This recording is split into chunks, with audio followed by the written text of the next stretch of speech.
Hi all, Andy here and welcome back to the channel. You may be asking yourself, why has Andy got his TT covered in the garage? Well, that TT is a new TT to the channel and not one that you've seen before. This particular car is what I would class as the cheapest TT available to me in the UK right now. And I'm going to go into all that detail in this video. So grab a drink, settle back, and I will tell you all about my new Audi TT Mk1 project.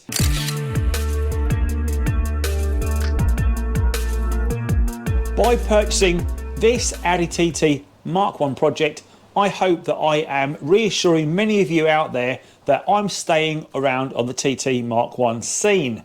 I'm going nowhere and there's plenty more content on the channel to come. So I figured I needed to get myself a new Mk1 project to bring some more content to the channel. Now both of my cars are standard, you know that, I don't like to make modifications to them. So I figured it's time to go a different route. For quite some time I've been asking people if they can find me a cheap TT. If anyone's got a cheap TT for sale, to get in touch. And then I happened to find this particular car on Marketplace. Now this is the second TT I've looked at in the area on Marketplace. The first one that came up, the young lady wasn't overly keen about letting it go very cheap, even though the car had no engine. Now this particular car has got an engine and it is intact and it's got some modifications. However, it's got two slight problems. The first problem is, yes, it has an engine, but I think the engine is kaput because the cam belt has not snapped but stripped teeth. As such, the camshafts have obviously jumped around a bit and I would imagine the valves have met the pistons. However, I think that's going to give us some great channel coverage because I'm planning on removing the engine from the car and stripping it down component at a time and giving you an insight into what's inside our engines. Who knows, depending on the damage that's been caused, we may even be able to salvage this. Now the second point, and possibly the more alarming one of the two, is this particular car is actually a Cat N write-off. A Cat N write-off refers to a vehicle that has been damaged in an accident and is now beyond economical repair. The N standing for non-structural, and the other frequently used category, Cat S, that is used for structural damage. So this car has suffered non-structural damage that would exceed 50 to 60% of its value to fix. That is roughly the percentage used when assessing for repair. The only way to be sure of a vehicle's history during a potential purchase is to run a check through one of the many vehicle check sites like Car Check or the RAC. These reports should evidence if the car has been written off and hopefully document evidence of the damage. It will not present itself on the V5 document, contrary to popular belief, and sometimes previous owners will be unaware their vehicle has been written off. So for £10 it's worth the check.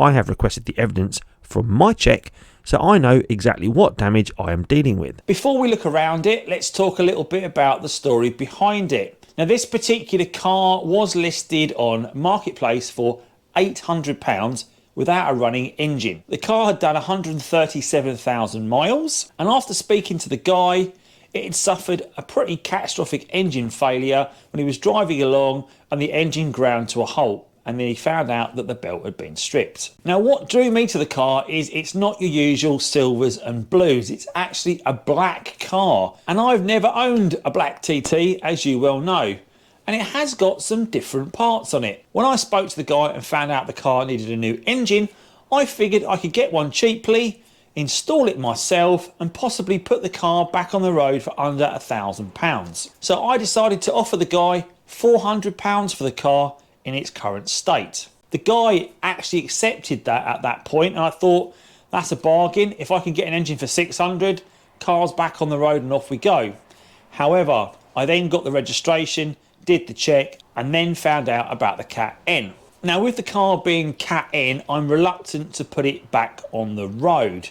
However, looking at the parts on it, if I wanted to break this car, I could easily make my money back. I offered the guy £300 to walk away with it, and he actually accepted that. I've also paid my mechanic friend to trailer the car home for me as well.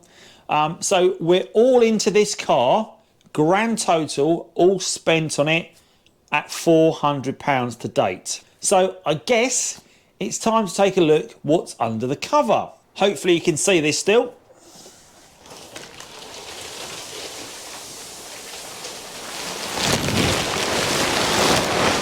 And there we have it. It's a black 225 Audi TT Quattro Mk1.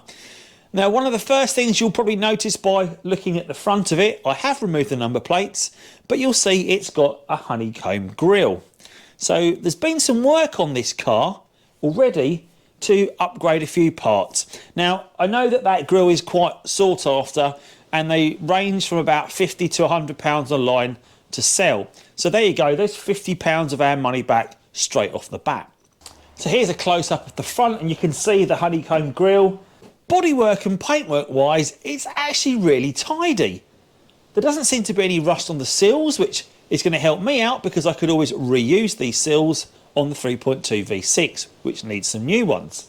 And again, if you look at the sills, there's no rust on there whatsoever, so they're in really good condition.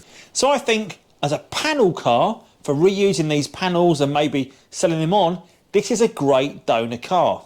The front bumper is undamaged, so again, that's some more money.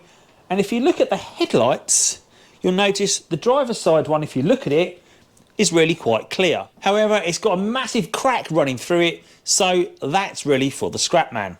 Here we can see this crack in the driver's side headlight, which is a real shame because the clarity of the lens is spot on. What a shame that's happened. Now, this is a pre-facelift car because it's a Y-Reg vehicle, and I believe that's the year 2000 from memory. So it's got the black gear knob, the black insert headlights, and the traditional height suspension. Wheels and tyres are the standard 9-spoke Ronals. It seems to be running Pirellis all round. There's plenty of tread left on the tyres also.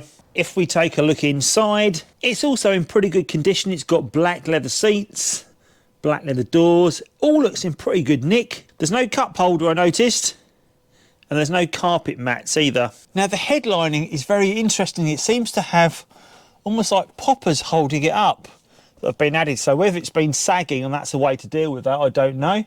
It's got a nasty Sony aftermarket stereo. But the good thing is, if I was going to break this car, most of the internal components I can sell and reuse. Things like the hazard warning switch, it's not popped in, works fine. The seats themselves, there's no rips in them, so again, they could be resold also. So from a parts car, it's looking quite good. As we come around the back, I'm not sure if this is a standard exhaust until I get a good look underneath it. I have looked at some of the suspension components underneath already, and it also, again, looks very clean. So there could be some items that we could reuse there. Now, what I have noticed with the boot is it doesn't like to stay up. So the two struts that support it have failed. Let's see if we can open that. Well, it works on the button. If we lift it up, if I put my head under that, it's going to hit me on the head because it doesn't want to stay up. Now, interior-wise, inside, the carpet looks pretty tired and saggy. This tailgate, although the struts are gone on this boot lid, it could be an item to strip and sell. Rear lights look in good condition also. And again, the paintwork, as I look round this car, it's really good.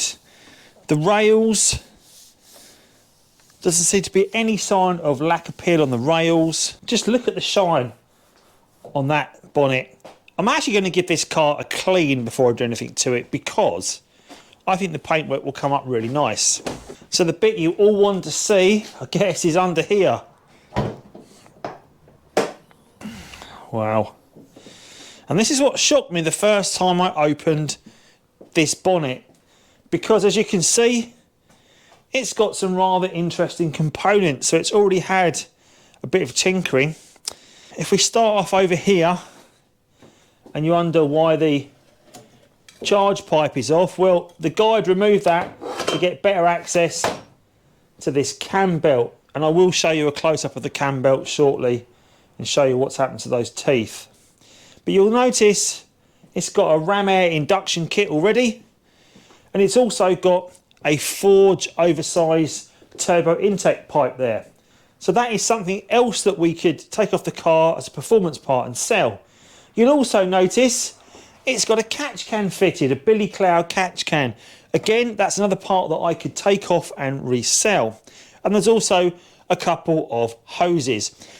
I have noticed that the N249 seems to be missing on this car, so it's obviously had an N249 Delete. Obviously the battery's there, it's always helpful to have a spare battery. It looks a bit of a mess under here at the moment. So my plan will be to lift this engine out and we'll break it down into its components and take a good look at what's going on. Because if I plan to put this car back on the road in any form, or if I plan to put this car on the track, it's going to need a new engine, whatever. But it will also make a great table decoration, if nothing else. Now, people always say that the top mounts, depending on the gap of the top mount, shows how worn they are, or I can get my finger right under that top mount.